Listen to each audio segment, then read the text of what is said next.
You are watching the biggest, the largest, the highest, the greatest, and the tallest African spiritual platform. We are the biggest. We are the largest. I welcome you, my people, to another great episode. I love you, love you, love you, love you. My name is always Queen Hadasha. Call me Empress Makida. I am the world star number 8. I am the spear of destiny, and I am the woman of peace. I do nothing but I preach yourself to you, gain your consciousness and liberate yourself and your continent. I welcome you to another great episode. Today we are going to discuss the true path to success and also 5 principles for the Ghanaian.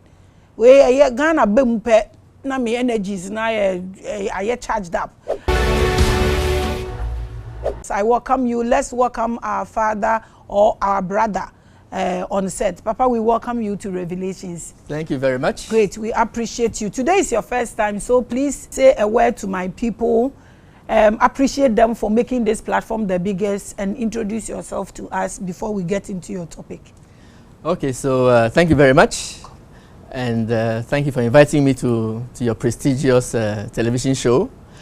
I'm very happy to be here and to speak to your listeners. And so I'll say hello, shalom, and peace to your listeners. So my name is Dr. Mawushi, Dr. Mawushi Nutakor. I'm a Ghanaian. I come from the Volta region, but I like to describe myself as an Africanist and also a citizen of the world.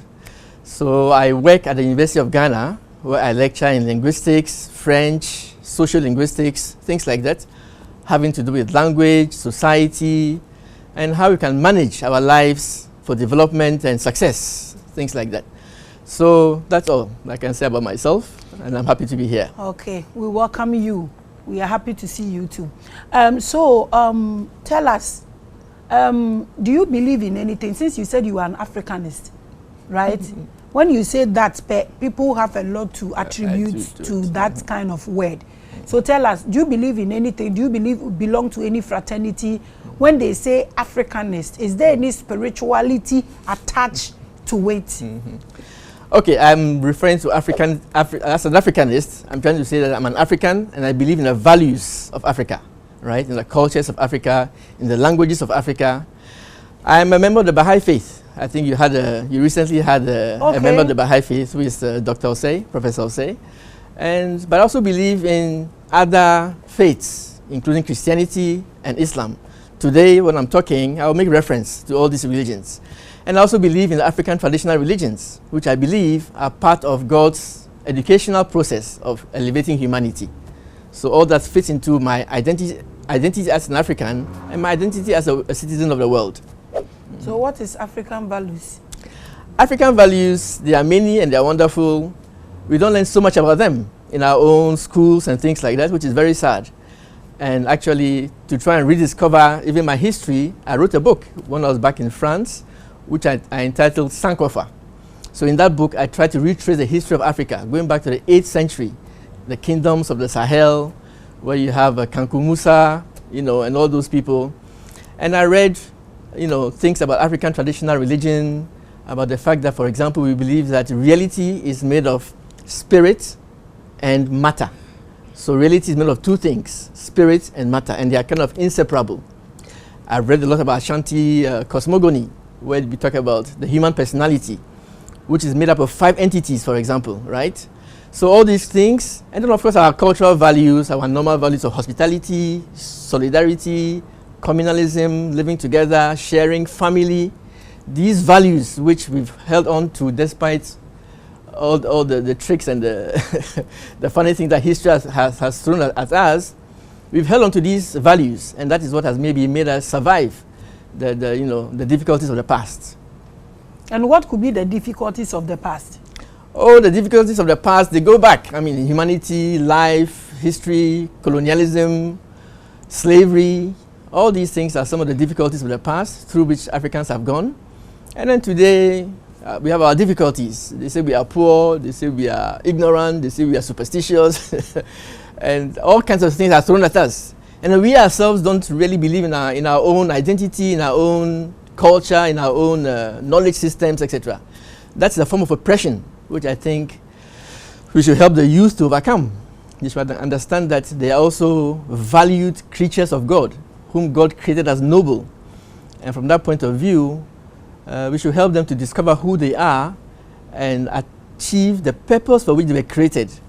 And I don't want to go into our subject yet, but that is kind of guiding us already into what I mean by success when we come to that topic. That's great. You said things that has happened to us, our past, and you mentioned slavery, and you also mentioned colonization.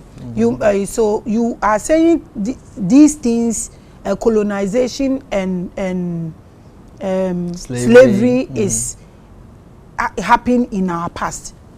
Do you think it's still here or is gone? Since you use past for these words, do you think it's still here or is gone? Okay.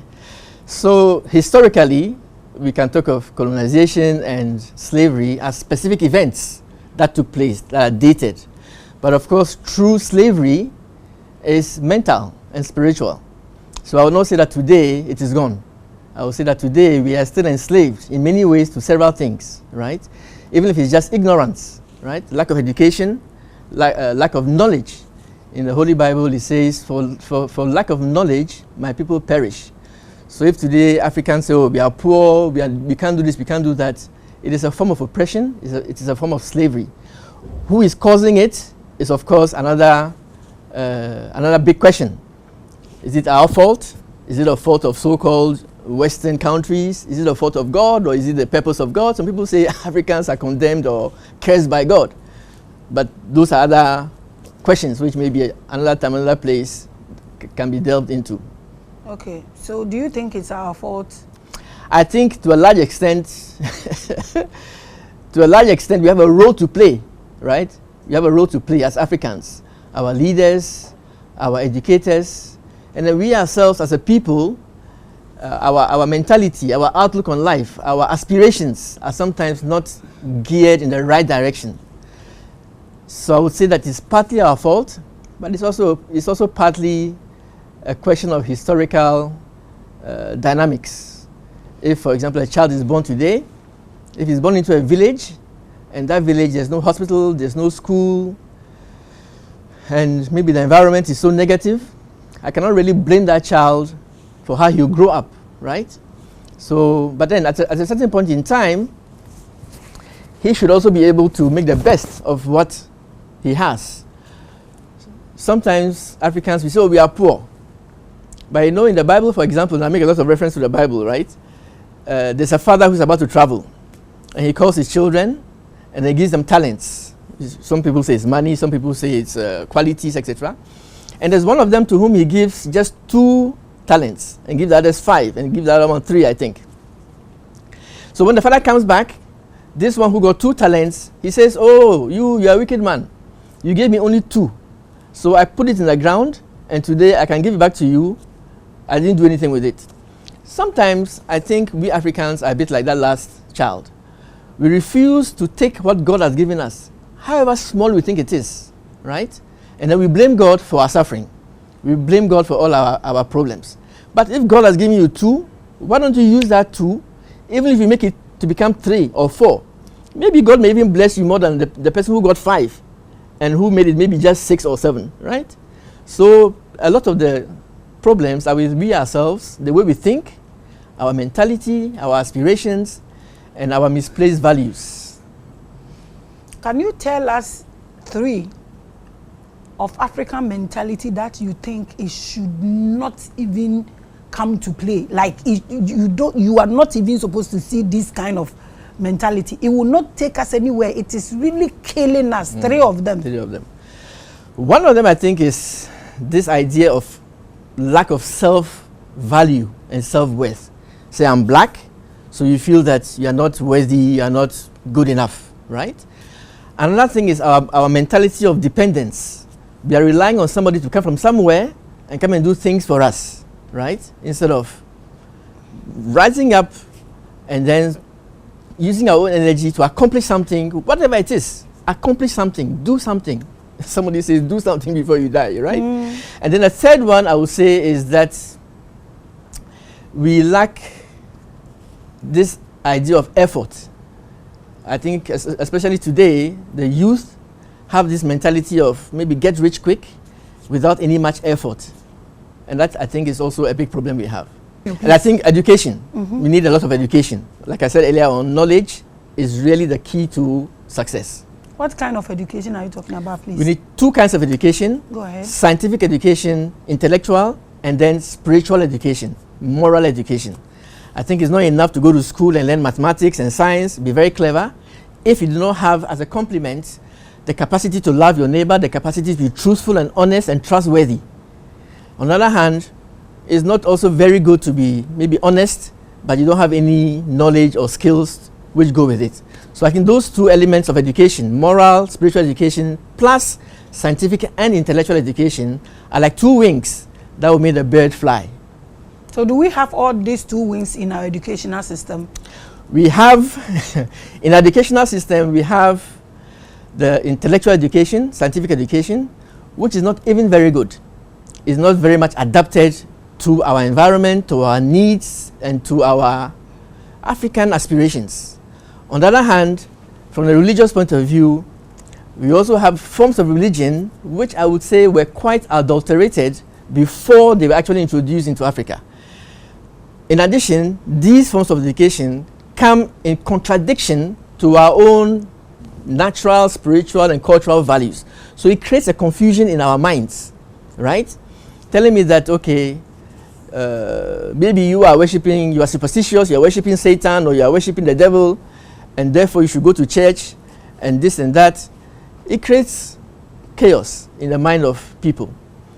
And that's why I told you earlier on that I believe that our traditional religions were revealed to us by God, and I can prove it from the Bible.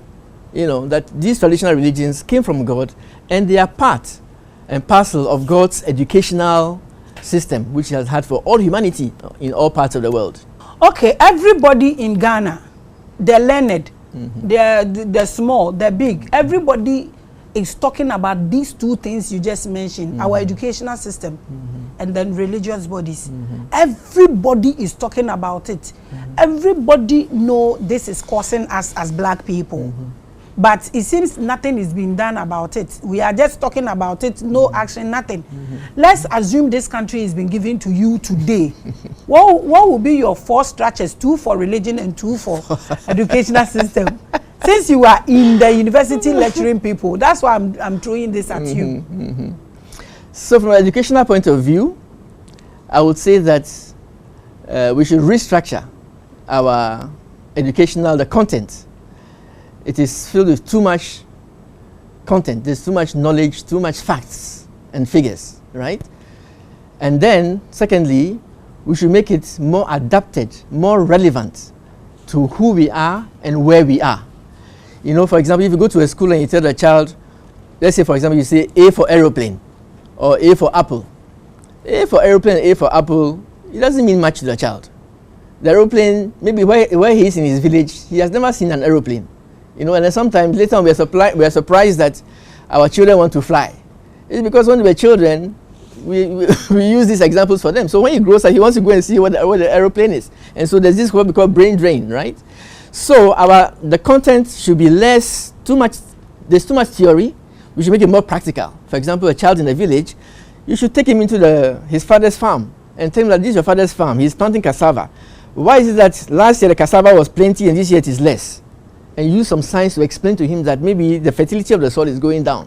So make it practical. Make him realize that where he's living, the farming environment or the fishing environment is good, is worthwhile. He can use science to improve it. And that is part of the process of making him feel at home and then realize that he's capable and able to have an impact on his own environment and make it better. He doesn't have to go to Accra or Ashaman or go to London or go to America. And then when he reaches America, he wants to go to the moon. That kind of thing. Now, secondly, from a religious point of view, I think that there should be a practicalization, a socialization of the ideas we have in religion. Today, I think that often there's a big disconnect. There's a dissociation between our spiritual beliefs and our daily practical lives. For example, we go to church or we go to the mosque or we go to the Baha'i Center. We go there and we sing hallelujah and we say Allahu Akbar and this and that. And then when we come out, we start quarreling with each other. We start fighting right from the taxi taking us home. We start insulting the taxi driver. So there's this dissociation. At the university, for example, I've never understood why, if I'm a Christian or I believe in God, I cannot write an intellectual paper and put the name of God inside. We have been taught that there's this kind of secularism, which means that science and religion should be dissociated. I absolutely do not believe in that. Reality is one. Truth is one. So if I'm describing the truth from the scientific point of view, there's no reason why I should contradict a perspective from the spiritual point of view. Reality is one, truth is one. Science and religion, yes, should move together complementary and harmoniously. Is religion same as spirituality? Religion is a system of practice. Spirituality is rather an inner state you attain through your practice of the religion. You are watching The Biggest. That's his randoms. I think it's okay for now. Do you think the children should go through school for all these years just to speak English? Absolutely not. I think that's one of the biggest mistakes we make in terms of language and choice of language. So you see that most families think, oh, my child should speak English. But actually, maybe when we go deeper into it, we realize that for a child to be able to speak English in what we call our multilingual country, the best bet is to get your child to speak good Twi, good Ebe, good Dagbani to a certain good level, and then he'll be able to transfer his skills into learning English, French, and even math and the other subjects that he's learning.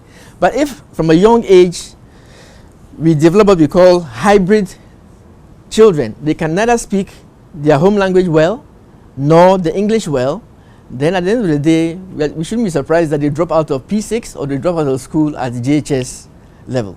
The language and the choice of language and the way we handle it in school is one of the biggest problems we are facing in the country.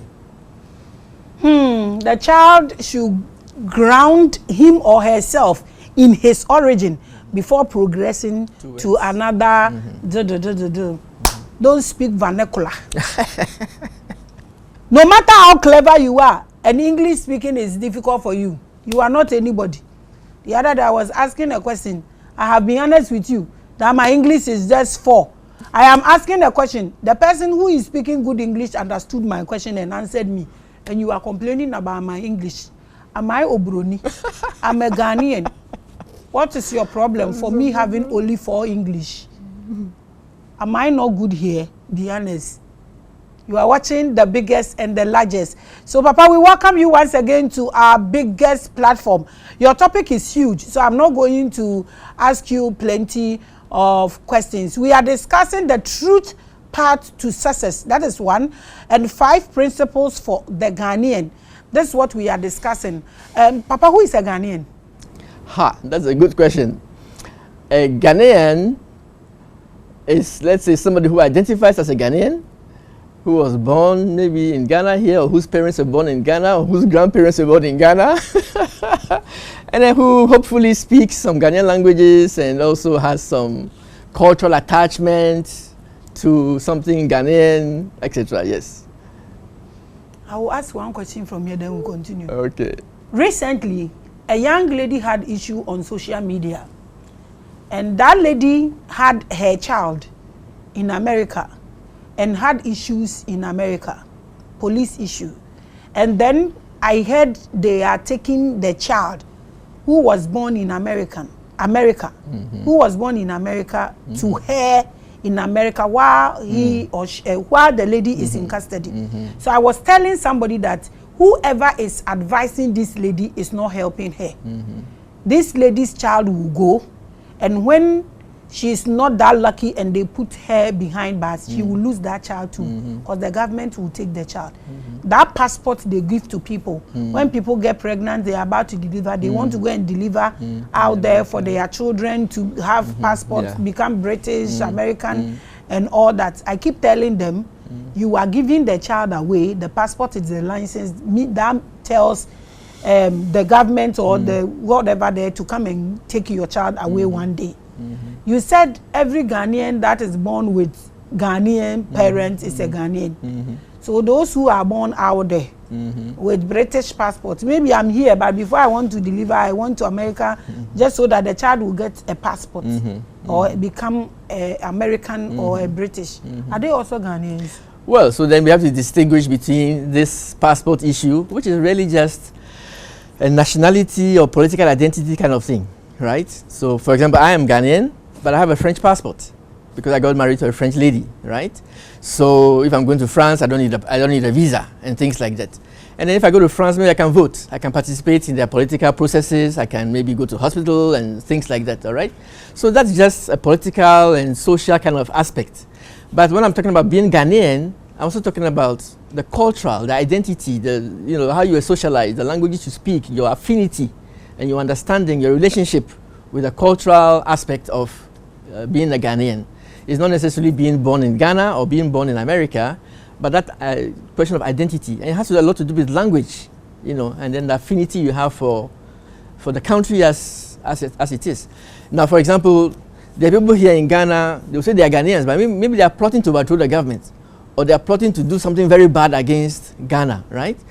And then will we call them Ghanaians? Of course, culturally they are Ghanaians, but maybe politically or intellectually, mentally, they are our enemies, that kind of thing, enemies of Ghana, So it's a complex question, but I think there are several aspects to it. There's political, there's social, there's cultural, etc. I just wanted to understand who a Ghanaian is, because you are well endowed, and I know in this country, if you want to contest for a political party and you have a dual passport like yours, do you know you cannot contest here? You cannot even vote here because the passport is your identity, and it's though you are where you have the name, you speak all the languages in Ghana, the laws in Ghana will not identify you as a Ghanaian. And we see this always in parliament, and we see people when you are going to do your Ghana card, registering of chip, and if you don't have a Ghanaian passport or ID card, that Ghana card, blah blah blah, you are not a Ghanaian. You can be born in Ivory Coast here with a Ghanaian mother, a Ghanaian, but because of the passport and your identity, you were not born here, you are not a Ghanaian. Do you think we should make amends out of this kind of thing? Well, once again, there are political issues. There are countries that accept dual citizenship, right? And then there are countries that say, no, if you want to become an American, then you have to give up your Ghanaian passport. If you want to become a French, you have to give up your original passport. So these are political issues. Personally, I think we should move towards one world. We should stop all these passport issues and stuff like that. Earlier when I said, I think I'm a world citizen. I do not believe in saying that this person is Ghanaian, this person is this person is that. There may be political and social arrangements, but ultimately we are all human beings. We are living on one planet, and we should find ways of making that planet as small as possible. In other words, people say the world is not a village, a small village. Let's make it real. Let's make it practical. There's no reason why I should be able to go to America without a passport, and yet I can't go to another country without a passport. Or an American can come here without a visa. All those things, I think, they should belong to our history. Today, in the 21st century, are we still in the 21st century? We should look forward resolutely towards what I would call the oneness of humanity. We should forget all these things that divide us and that set us against each other, and recognize our common humanity, and find practical ways of making the world a beautiful place for everybody, instead of segregating ourselves and things like that. Earlier when I was talking about the brain drain, why should somebody who is born in Ghana, who says I'm a Ghanaian, I love my country, why should he be forced to try to walk across the desert or swim across the sea to get to somebody's land? And then the people over there are putting up walls, right, to prevent you from entering their country. It makes absolutely no sense to me. And so these things have to be relooked at. I don't know whether it should be the United Nations or who will do it, but as human beings, we should show our intelligence and realize that the world is one planet and all human beings are the citizens of that country. It's just one country. Are you referring to only Africa or the whole world? The whole world. The whole world. Is it possible? It should be possible. We are intelligent human beings, madam. We are intelligent human beings. I don't want to use any word which is negative. Let's say we're intelligent human beings. Intelligent human beings, and as I said earlier on, plus a certain level of morality, right? You show us that if, for example, as I've come here, I don't know, I'm eating some food, and then my friend doesn't have any food, why should I go and hide in a room and eat the food? And consider him that maybe he's Ashanti and I'm Ewe, so I'll not give him the food. It makes no sense from a human and moral point of view. So humanity, we need a new education. We need a way that will realign our minds and move forward. We are no more in the barbaric times where we are fighting. You know, sometimes when you watch a war film or maybe those ancient films in Europe, they are using spears to attack each other and barbarous things. Those times are past. That is the truth. Those times are past. Do all things with knowledge. It's peaceful. The truth part to success and 5 principles for a Ghanaian is your topic. Please take us through. Okay, so just to start off, I think we can try to look at a definition for the word success. When you look in the dictionary, it simply says accomplishment of an aim or purpose. Accomplishment of an aim or purpose. And actually, when you look into it again, you realize that the word success in oldish English could mean something positive or even negative, right? So when I say, okay, I'm successful or I've succeeded, that means I've attained or achieved a particular goal or aim. Now my question is, how did I achieve that aim, for example? And my second question is, what is that aim, right? What is that aim? What is that goal? So I think we can discuss these issues and make people realize that it's not just the fact that I've achieved an aim that makes me successful, right? How did I achieve it? If, for example, my aim is to buy a car, right? And then I go and steal maybe my mother's money or something worse, and I go and buy the car, to what extent am I successful? Number 2, if my aim is to maybe become a medical doctor, right? That's my objective. But maybe that is not really my talent. That is not something that really fits me or make me happy. So when I become a doctor, to what extent am I really successful? So I think 2 important questions about success is what is it? What goal have I set myself?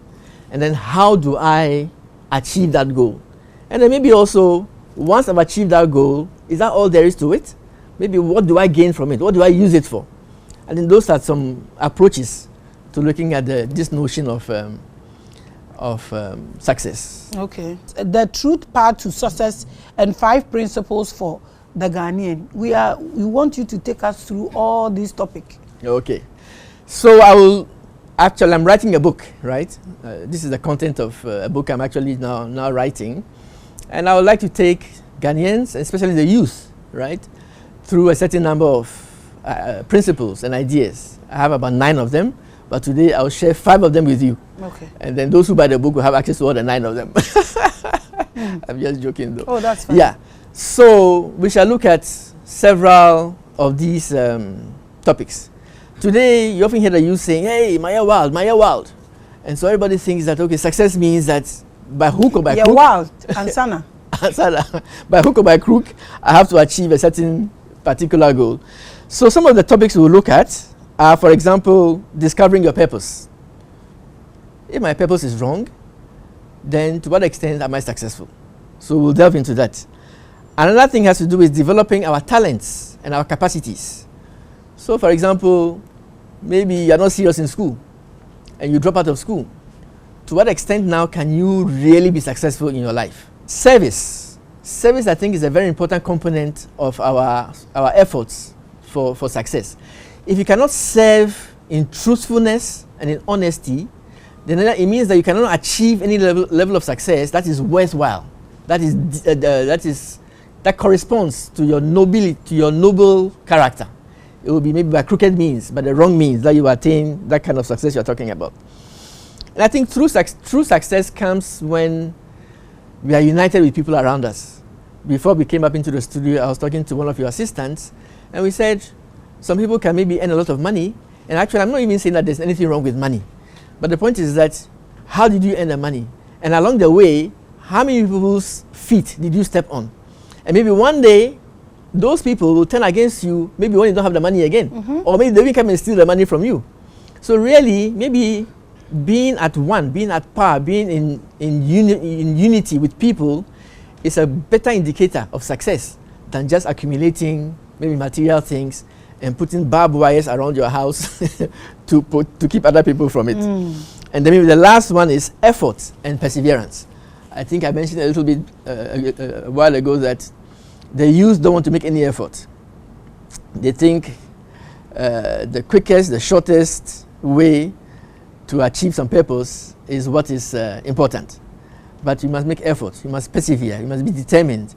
And then the other aspects of it, there's one chapter we may not look at, which has to do with spirituality, prayer, and relying on God as one of the avenues towards success. So those are 5 principles I've just given you, and I'm just hinted that the 6th one has to do with spirituality, prayerfulness. But I think the most important has to do with purpose, which is the 1st chapter. So what is the true path that will take us through success? We want to know. Give us 5. So, you see, the true path to success is the means you're going to put in place to achieve a particular objective, right? Let me take a common example. For example, everybody wants to go to heaven. I know in Ghana, Christians, Muslims, everybody, we want to go to heaven, all right? But there's a way to heaven. There's a path to heaven. And so, for example, Christians will say the path to heaven or the way to heaven is Jesus Christ, right? So what does that mean? It means that the objective is heaven, but the route that goes to heaven is through Christ, or I would say rather following Christ, the example of Christ. What example, what means, what method does Christ give us, or does Muhammad, the Holy Prophet, give us to attain heaven? You see, there are 2 distinct things. Christ says, for example, love your neighbor as yourself. And just a few minutes ago, we referred to the greatest commandment, love God with all your mind, with all your heart, etc. Is it money that will take me to heaven? Maybe. It depends on what I'm using that money to love my neighbor as myself, whether I'm using that money to serve God. That's why one of the chapters talks about service. And I believe that service to humanity is actually service to God. So we should clearly in our minds understand that the goal is different from the method, the path you will take. And these 2 have to be in alignment. The goal should be good, the purpose should be good, and then the pathway to reach it should also be good. So love your neighbor as yourself, be truthful, be honest, be gentle, be compassionate, all these wonderful qualities which we learn about in church, but which we don't practice. These are the paths, these are the methods, the routes that should lead us to the goal, which is heaven, as I just said. Just use that term, right? But when I say heaven, I'm not talking of, I'm talking of being close to God. I'm talking of being a spiritual person, being a good person, being a noble person. That is the real objective you should be seeking. If I'm rich and everybody in the village or in the town respects me and loves me because I'm good to them, then I've succeeded. But if I'm rich and everybody says, oh, this man, or Nipa Bonini, he doesn't help anybody, he stole his money, then I'm not successful. And nobody should look at me as a successful person. You are watching The Biggest. Now, let's get into this, the true path. I'm not saying everybody should pass through a wrong path or what have you. Good name is better than riches. So every parent wants to see the child good. But this is our condition and this is our situation as Ghanaians. You are here. These children will finish with university. Some even their masters. And how to get a job becomes a problem. So out of frustration, human beings will grow. And every level you get to as a human, it comes with a need. I had to say, oh, boy, now when you're 28, 30, most definitely you're very girlfriend. Or nisika, stage, the stage comes with what it entails. And as you grow, every stage and what it comes with. Now, onye ejuma nye, sabi ebi apa de kroko bisa ne maame oyoba a problem mano. So ubehwe no na wakofa prostitution. Where now all the things I can't mention. So what can we do? Because sometimes some of them can be difficult. No matter how much opportunity you give him or her, he will pass through what have you. But in this country, unemployment, everything is difficult for the youth. If one or two of them decide to be farmers, there is no mobilization. Like it's difficult. So people are passing through a wrong channel or a wrong path, which is not their intention. So what can we do to block that wrong path, to bring everybody to this true path? Yeah, so I think we can say that there are two aspects. There's the individual aspect, there's the social aspect. We are a country. Earlier on I just said that true success is when we are united with others, we are in good relationship with others, and all of us together are moving forward. So obviously, if our social system, our economic system, our educational systems are weak, like I was talking about a child who is born into a poor village, you cannot expect so much from that particular child. But let's look at the social part first. Let's look at the question of the country as a whole. A lot of times we blame maybe God or we blame white people for this and for that. But we're also human beings. God has given us certain talents. I'll just use the word talent. And if in our country a few people, right, amass through corrupt means 80% of the wealth of the country, that is the source of the injustice and the suffering which we are going to see at the level of individuals, at the level of poor children in villages who can't go to proper schools, who cannot maybe even have enough food to eat, and who cannot be properly educated. So in the first place, the country as a whole should find a way of organizing itself in such a way that, like we're saying, the basic needs of everybody can be met. That is from the level of the country. Earlier on when I was talking, you said, is it Africa? And I said, it's the world. Today, the way the world is organized through the capitalistic, consumerist market system, etc., means that I don't know what percentage of the world's wealth, right? Maybe 90% of the world's wealth is in the Western countries, is in America, is in Europe. And then we are here with just the breadcrumbs, which we are fighting over in our own towns and villages. So what's the issue? The issue is that we should be able to see humanity as one family. Those who are in the West, all those billionaires and all those rich countries, America has so much money you cannot even count. You cannot even find a proper figure to quantify how much money they have. The international economic system we have today is profoundly unjust. It is oppressive and it is exploitative. That has to be corrected so that flows of resources will be redistributed and some will come to Africa, etc. I'm not saying they should give us aid. I'm not saying that they should come and, I don't know, come and distribute money or drop. It's such a shame. Dropping sacks of rice to people to scramble and pick up. We are human beings. There should be an economic system such that the world's resources are redistributed in a more humane way. Then, when you come to a country like Ghana, often we go and take maybe a loan from IMF, we go and take a loan from wherever, and then what do we do with that loan as a country, as institutions? To what extent do we manage those things well?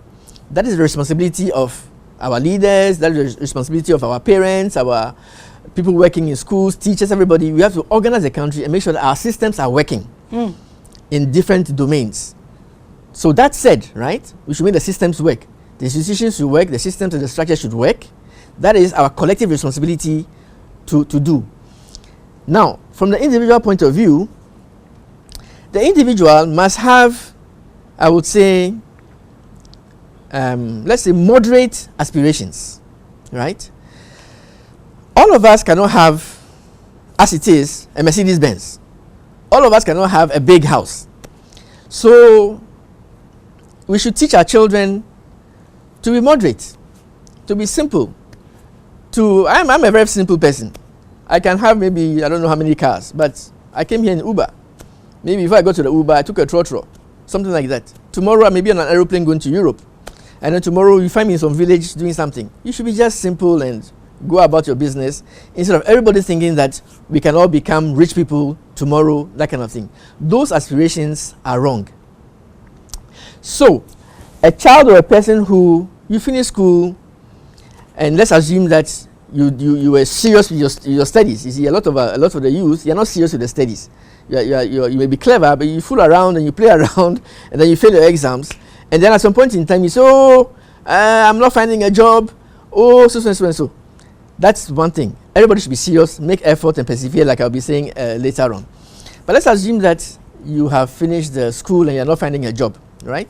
There are many avenues and ways of going around this, right? And I would say that trusting God, right? Trusting God is something we are no more doing. The Bible says, for example, that seek ye first, right? Seek ye first the kingdom of God and its righteousness, and then all other things shall be added unto you. What are all those other things? They are the things we want. We want maybe money. We want our simple needs to be taken care of. We want happiness. We want joy. We want to find a nice girl to marry, a nice husband to marry. All these things are dependent on the first step which you have to take. That first step is to seek the kingdom of God. Now, that's a very deep sentence. What does it mean to seek the kingdom of God? If you really understand it, then it will open up many doors and give us the keys to success in our lives. Now, seek ye first the kingdom of God. In a kingdom, who is there? First of all, there's a king, and he has dominion over his servants, right? To seek the kingdom of God means that let us make an effort. Let us try to do God's will. Let's follow God's teachings. Let's serve Him, right? Let's serve Him with all our mind, with all our heart, and with all our soul, and with all our strength. If we don't do that, and number two, if we don't do it in a righteous way, he says, and its righteousness, then we shall be in a difficult position. All those other things we are looking for may not come the way we want it to come. So I think that just very basically, and I may seem like a silly, what do you call it, Sunday school teacher saying seek ye first the kingdom of God. But that is the key. That is the key, and we are neglecting it. How do we seek the kingdom of God first? Because if that is what will give us jobs to do and everything comfortably, then we want to, how do we seek the kingdom of God? To seek the kingdom of God is to recognize the talents He has given you, number one. He has given you talents. 5, 3, 2. Don't worry. Don't lament. Don't go and dig a hole and put it inside. God has already catered for you. He has given you 2 talents. He has given you 5 talents. Use those talents, right? Develop them. And then start using them in truthfulness and in righteousness. Then you will see what God will do for you. That is the key. God is not unjust. We cannot say that God is our Father, He has created us, and yet He has left us in abject poverty. Like I said earlier on, the abject poverty really, it comes either from our own mentality, our own mistakes, or it comes from the corruption and the injustice of the wider society. So it is still a double process. The individual making effort, and then the society making effort. Somebody tells me, well, but you can't pray if you've not eaten. And I said, I don't know whether you can pray if you've not eaten, but just try it and see. Go and pray. Somebody comes to, there are all kinds of things we say. What kind of prayer? Somebody will ask. A sincere prayer from a pure heart. Which is to say, oh God, guide me, protect me. Which God is that? Which God? It is the one universal God, who is everywhere. Allah, God, Mawu.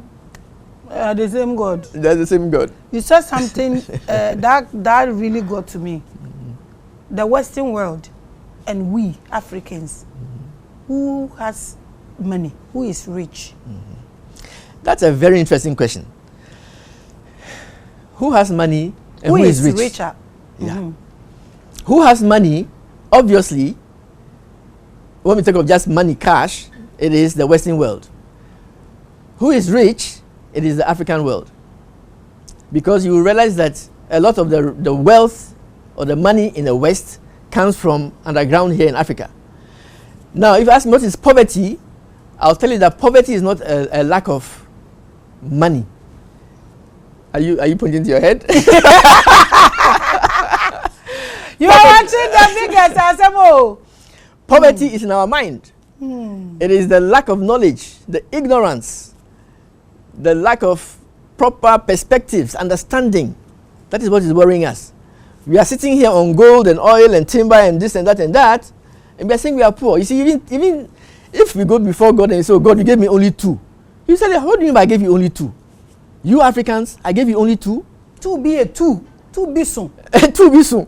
And yet 2 crampo. And yet 5 no diamayeng. God gave us 5. The highest. The biggest. 30% of the world's minerals are under our soils here. And we are sitting on it and we are saying we are poor. You see? And then somebody comes and uses some dubious means, collects it and takes it away. And then we are sitting here and saying that, please give me some. They come and take it from here. They take it there. Then they throw the crumbs at us. It is so shameful. As Africans, we must feel ashamed at what we are doing to ourselves and what we are letting, the situation we are putting ourselves in. Sometimes I say that I went to Kenya a week or 2 ago. I go to Kenya, I go to the airport, and then they said, you have to pay ETA. I said, what is ETA? They said it is electronic travel authorization. And I said, you pay $100. Yes. And I said, that one too, since when? They said, since 1st January. I think I'd arrived about 2 weeks before. So I have to now scramble, go and look for my visa card. You will pay when you are going, you pay when you are coming. So at some point in time, I told the policewoman at the counter, I said, you know, Africans, we are killing ourselves.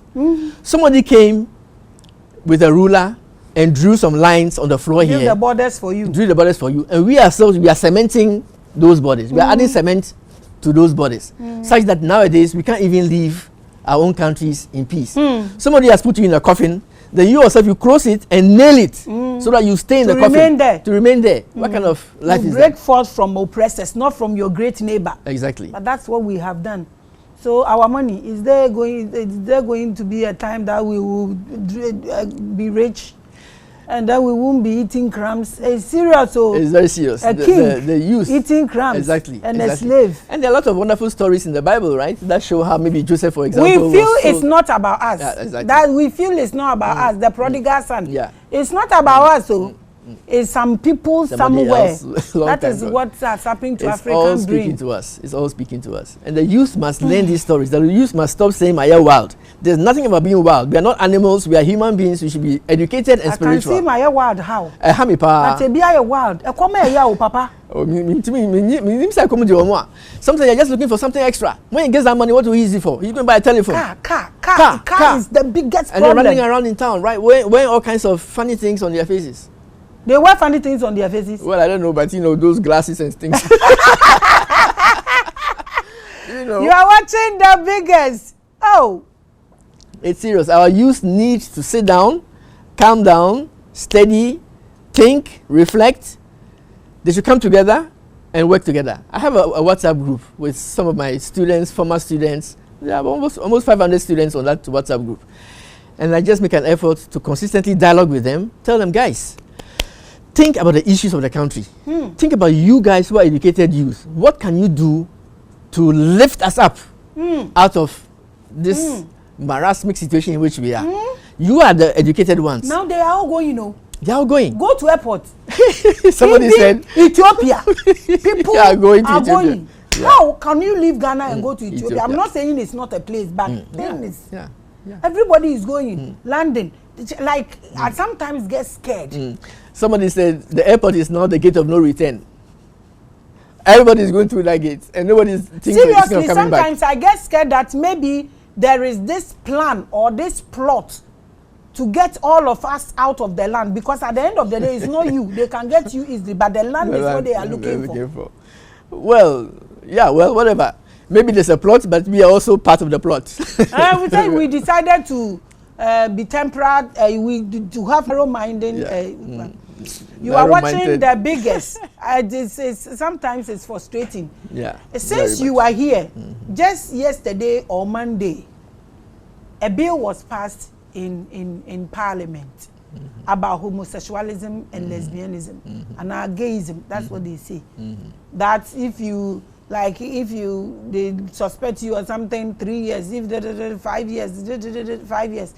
People are now taking advantage of that to travel. They go and they will seek asylum there, and which is also their law. They will give it to them. And the youth are capitalizing on this. The decision the leaders made by passing this law publicly, and the effect that is how it is affecting the consequences of that law, and what is going to put our generation through. What do you see about this, and what do you have to say? I think we are in difficult times. We are in difficult times. Humanity is traversing very difficult times. And as I was saying earlier on, the world has become one place, one small village. So it means that what is happening in America will immediately be reflected in what is happening here. And so cultural shocks and, tensions and things will be happening all over the place. Now, these are difficult questions. I think we should always be careful how we look at them and how we talk about them. There can be a political and legal perspective on something. There can be a social and cultural perspective on something. And there can be a spiritual and religious perspective on something. I am not a politician. I am not a legal person. But I can assume that politicians in parliament, maybe legal people, they consult their legal people, and then they look at the country, then they say, okay, no, this is our country. We think that we should pass this and such and such and such and such a law. I'm no one to be criticizing our leaders. My religion tells me that obey your government, don't criticize, and stuff like that. So they pass that law. Let's assume that it is based on the best political and legal advice which they've had. Why are they passing that law? Is it in terms of our cultural perspective, or is it in terms of our spiritual perspective, our religious perspective, But that is one thing. That is one way of looking at it. So they say, okay, if you say you are LGBT, they'll put you in prison. That is the law of the country. So I'm assuming that if you are Ghanaian and you are in Ghana, you had better obey that law. I'm no person to say it is a good law or a bad law. I will not judge anybody. I will not put any caveat on it. Secondly, socioculturally. Socioculturally, it would seem that homosexuality and these ways of these patterns of behavior, a lot of people say it is not African, it is not this, it is not that. From the little research I've done, it is not something that was totally absent in Africa. If you go way back into our history and stuff like that. But what we can say is that socioculturally, today, it is not something that is prevalent. It is not like so widespread. And many people would kick against it. But there's some very, very funny human relationships that exist in Ghana. If you go to the north of Ghana, there are some villages and some tribes where, for example, a woman gets married to several women, right? And then they have children, and I think she's like the man. And these women she has married can go and have children with other men, but they bring all those children into her home, right? It is a cultural pattern in Ghana. This one, I attended a lecture at the University of Ghana, and a professor talked to us about this thing. So there are so many different kinds of things, and so we shouldn't sometimes talk as if I don't know, Africa or what do you call it, or Ghana per se.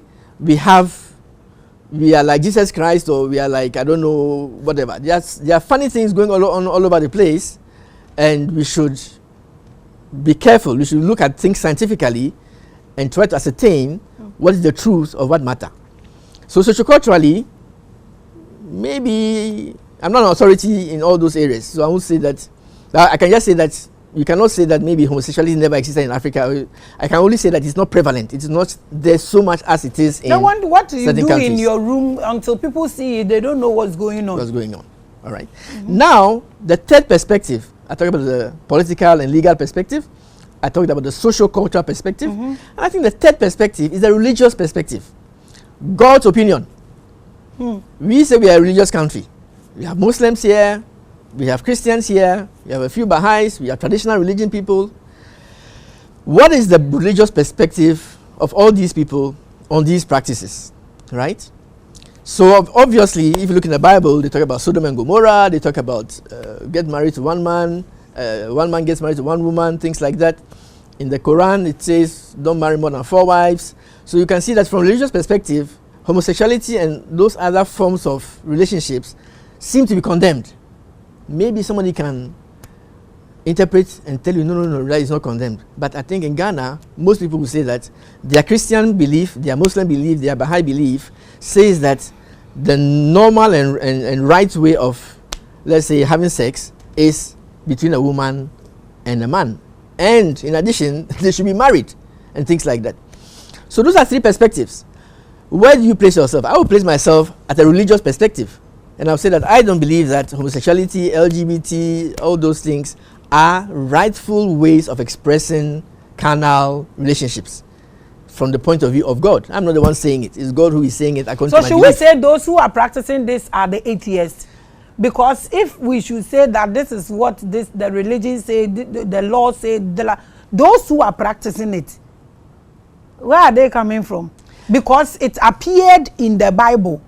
People were practicing it there, though the Bible speaks against it. Mm-hmm. So let's say those people, their generation has met the world today. Mm-hmm. So if we should say Christianity or religious bodies, France, I say the Lord doesn't. So then those who are practicing this, who are they? Well, I mean, like I said earlier on, the world is now open. You learn all kinds of things. You can learn so many things, good and bad, from all over the place. So it's a question of growing up. You know, sometimes in our secondary schools, for example, right? Girls' school, boys' school, people are there, maybe nobody's providing any proper moral supervision or education and things like that. And then certain practices just keep on perpetuating themselves, right? Now, nobody talks about it. Or maybe when it happens, you keep it under the, and stuff like that. But these things are kind of going on, right? And it's only that today, certain people are trying to give a kind of political and legal recognition to those sociocultural practices which are going on. And they have a kind of a strong lobby. And so it's coming out. I mean, I'll be surprised. I'm mostly surprised when I see how much attention is given to homosexuality, for example, in newspapers, when I read BBC or when you watch a film and stuff like that, compared to the percentage of people who are probably involved in those kinds of practices. I just think it's a strong and powerful lobby which is raising the issue to the top. They vibrate on it. In such a way that it doesn't really merit maybe the amount of attention we are giving to it. But anyway, so that's the way it is. So what I would say is that anybody can get into that kind of situation. But it depends on how you look at it. And what I will say also is that I am totally against discriminating anybody for whatever they are doing. In the same way that I will not judge or criticize somebody for being a Muslim or a Christian or a Baha'i, which are not bad things, I'm not going to judge somebody for being a homosexual and saying that, okay, you have to be put in prison. But that's the legal perspective. But from my spiritual perspective, I would not discriminate and judge anybody as being bad or evil because of what he's doing. Christ said, okay, I can see that he is maybe doing something I think is bad. But what about me? I also have something in my eye.